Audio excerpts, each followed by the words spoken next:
Operation సింధూరం ఆగకూడదు, కొనసాగాలి. పీఓకని స్వాధీనం చేసేయాలి మనకు. దాంతోపాటు ఆ ఉగ్రముఠాన్ని మనకు అప్పచెప్పాలి. 140 కోట్ల మంది భారతీయుల ఆత్మాభిమానం ఇది.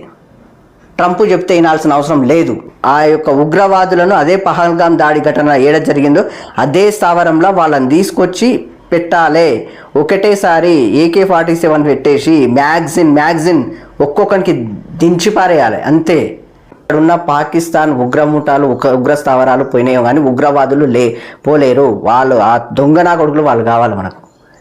వాళ్ళ ప్రాణాలు తీసిరు వాళ్ళు కావాలి కంపల్సరిగా. నరేంద్ర మోడీకి వార్నింగ్ ఇచ్చిన ఆ చెత్తనా కొడుకులు వీడికి రావాలి. ఆ కొడుకులను తీసుకొచ్చి AK-47 పెట్టి మ్యాగ్జిన్ దించిపాదింగాలి.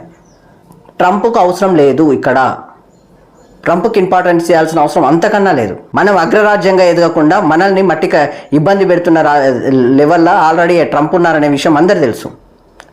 చైనా లేదా? చైనా కూడా వాళ్ళు కూడా అట్లే మద్దతు ఇచ్చారు కదా పాకిస్తాన్కి. మీరు అసలు ట్రంప్ అసలు రానని చెప్పేసి ఎందుకన్నాడు? అసలు లోపల రగిలిపోతుంది సార్ మాకు. మేము కూడా భారతీయులమే కదా, మాకు రెస్పాన్సిబిలిటీ ఉంది కదా.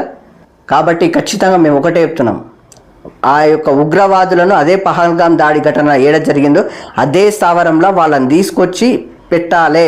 ఒకటేసారి AK-47 పెట్టేసి మ్యాగ్జిన్ ఒక్కొక్కరికి దించి పారేయాలి, అంతే. ఇడిచిపెట్టేదే లేదు. కాబట్టి ఆపరేషన్ సింధూరం ఆగకూడదు, కొనసాగాలి.